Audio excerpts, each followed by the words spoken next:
Hi, I'm Heyoka with TeamLiquid.net. I'm here with LD, who is one of the casters at the International on day 2. How you doing? Pretty good, man. Pretty good. How has your event been so far?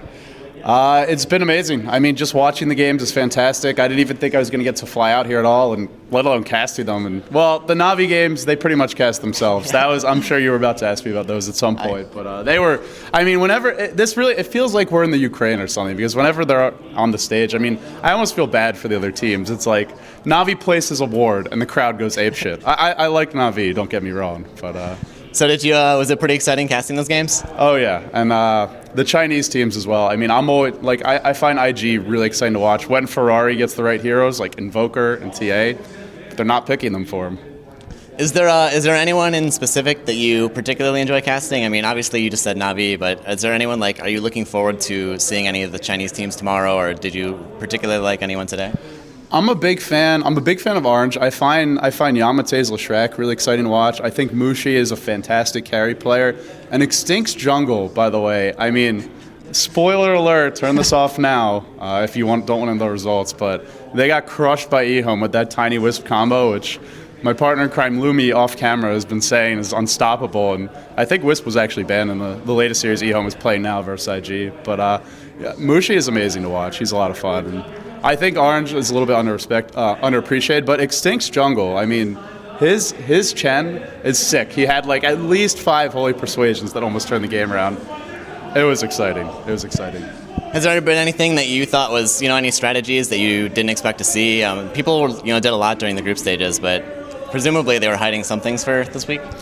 I mean, the Tiny Wisp, for me, that's the big one, and it's been so effective for eHome. It seems like kind of cheesy on paper, because you get Tiny Wisp, you have lots of lockdown, good global gank potential, but then later on in the game, the pro teams, they're going to stick together.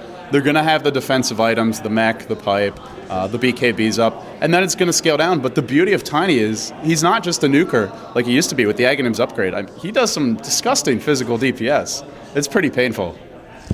So there's been a lot of talk about Morphling, particularly yesterday when Morphling was winning, like 90% of the games he was in, and then people were saying, maybe they should consider banning him, particularly against the Chinese teams. Right. What do you think of that? Did you expect to see it get banned more often today, like it did? We saw it with LGD, right? You ban the Morphling, Sylar plays Lone Druid, and it's not just Sylar, who's a fantastic carry player. Really, I would say that's the one thing the Chinese teams have going from them. All their carry players, very good decision making. They farm really well, but then they know when to come to fights. Burning, Sylar, Zoe, these guys, they're always making the right decisions, and the same is true for all of them. You can ban one carry, you can't ban them all, and then some really scary stuff slips through in the pool. You have heroes like the Naga Siren, the Darkseer, and unless you're Navi and you're stealing Ravages and you're black holing everybody, it's dangerous. It really is. So there's no easy answers. I think it really comes down to the lanes, and most of the Chinese teams, they're winning games because they win the lanes, and they win them convincingly too. Were there any item builds you saw today that you didn't expect to see? I didn't expect the Tiny. We've cast eHome playing the Wisp Tiny before, and I've seen it a couple of times. It's very similar to TC. In fact, I don't know for sure, but I think they've gotten it just from watching his replays, because it's pretty much the same build. Phase Boots, Drum, Yasha. Then you normally get the Aghanims, go back for the Manta. So nice there's a BKB thrown in there if you need it. But the thing that was surprising to me is that he didn't stop there. Like, normally the game ends at that point, but no, he gets a Butterfly, he gets a Daedalus. He could have had... it's weird with Tiny, because you could get a Divine Rapier, but is it really even that good? He's already hitting for like 400 damage before you factor in the crits and the minus armor, so... I didn't expect to see that many items on a Tiny. That was first for me. So Navi won today, fairly convincingly, I guess. Did you expect to see that happen?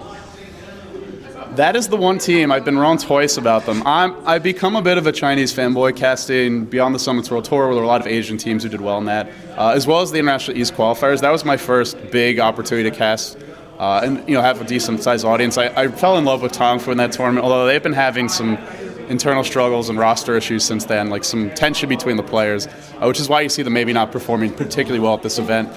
But I've been a big fan of them. That was the one team, I picked DK to beat them in a 2-1, but I thought it could go either way.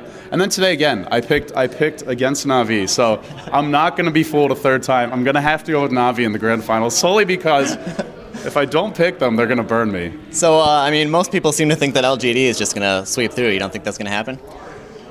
if anybody knows how to beat the Chinese teams, it's definitely Na'Vi right now. I am hoping for Na'Vi to lose because I want to see Na'Vi and IG play again. And I think that we're most likely going to see that in the losers bracket. So that would be an amazing setup into the grand finals. Then you get to see Na'Vi versus LGD face twice as well. So that's kind of what I'm hoping for. I'm not rooting against Na'Vi. I just want exciting games. Sounds good. Is there anything else you want to do while you're here in Seattle over the next day or 2 days? I gotta get with the program and get some pictures with all these fantastic costumes. I mean, we've had our Crystal Maidens, our Windrunners. Lumi has been all over that. I've been slacking. So Did you see the Invoker? He had little balls that lit up. I did. He kind of scared me a little bit. I was a little afraid of him, but yeah, he was cool. All right. Is there anything else anyone else you wanna give a shout out to? Big shout out to my family. Thanks for supporting me, guys. I love you. And to anybody who's enjoying this tournament, let's make Dota 2 the best game in esports. I like StarCraft 2. I like the other titles, but for me, there's nothing more exciting than Dota 2. Sounds good to me. I think with that, we'll let you go. Thanks for talking to us. Thanks for having me.